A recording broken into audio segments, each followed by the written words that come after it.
कुछ राज छुप जाते हैं, कुछ सच सामने आते हैं, लेकिन कभी कभी सच दर्द भी देता है और सुकून भी। ये कहानी उन 5 दोस्त की है जिन्होंने हमेशा साथ दिया, पर एक दिन उन्हें समझ आया कि हर हंसी के पीछे एक कहानी होती है। ब्लैकबोर्ड पर लिखा है, अब सच सामने आएगा। प्रिंस, ये लिखा किसने? हर बार अलग लाइन, हर बार नए लफ्ज। मुझे नहीं पता, पर ये हैंडराइटिंग किसी स्टूडेंट जैसी नहीं लगती, जैसे चौक खुद लिख रहा हो।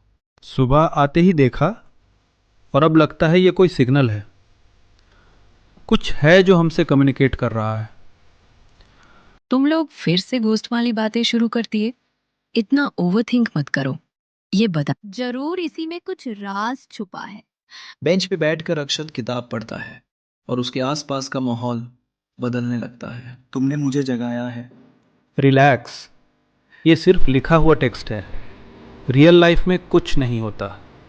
अचानक हवा तेज चलती है और एक पेज खुद से फटकर उड़ता है। उस पेज पर लिखा है, अगले 5 लोग सच जानने वाले हैं। वेट, 5 लोग? मतलब हम 5? सब एक दूसरे को शौक में देखते हैं। ये लिखा किसने होगा? ये अलग अलग लोगों के लिखे हुए पेजेस हैं। और सब एक ही बात लिख रहे हैं, सच मत ढूंढो। ये इंक है या कुछ और? वो सिर्फ एक किताब नहीं थी, वो एक राज था जो लिखा गया था दर्द और मौत के बीच। तुमने सच पढ़ लिया है, अब सच तुम्हें पढ़ेगा। उस रात उन्होंने सिर्फ एक किताब नहीं पढ़ी, किताब ने भी उन्हें पढ़ना शुरू कर दिया। ये किताब हमारे दिमाग से खेल रही है। इसे स्कूल से बाहर निकालना होगा।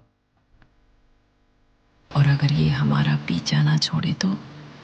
कल रात मुझे सपना आया, कोई मुझे देख रहा था, उसके हाथ में वही किताब थी। सपना ही तो है, ज्यादा सोचो मत। मगर सपना सबको आया है, मुझे भी, रक्षत को भी। उन्होंने सोचा था रात बीत गई, पर किताब का असर अब उनके सपनों तक पहुंच चुका था। ब्लैक बोर्ड पर अपने आप सभी दोस्तों के नाम लिखने लगते हैं, लाल चौक से। जितना वो किताब से दूर जाने की कोशिश करते, उतनी ही वो उनके पास लौट आती, जैसे किसी ने उन्हें चुना हो।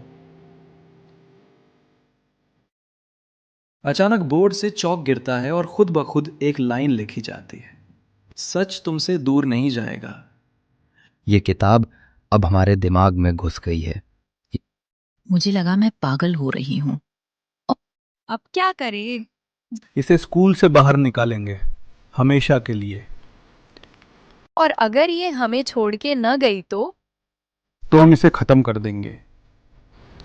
उन्होंने फैसला कर लिया था, अब ये कहानी खत्म होगी, चाहे जो कीमत चुकानी पड़े। 5 दोस्त किताब को जमीन पर रखते हैं। अगर इसे जला दिया तो सब सामान्य हो जाएगा। या फिर और डरावना। अब और डर नहीं। अक्षत धीरे धीरे माचिस की तीली जलाता है। लौ कांप रही है, जैसे हवा में डर घुल गया हो। सबकी नजरें उस छोटी सी आग पर टिक जाती हैं। अक्षत के हाथ हल्के से कांपते हैं, पर उसकी आंखों में दृढ़ता है। वो तीली को धीरे धीरे किताब के पास लाता है। जैसे ही आग किताब के किनारे को छूती है, अचानक एक धीमी पर सिहरन पैदा करने वाली चीख सुनाई देती है। ऐसा लगता है जैसे किसी की आत्मा जल उठी हो। किताब के पन्नों की स्याही पिघलने लगती है। काले अक्षर बहते हुए लाल रंग में बदल जाते हैं।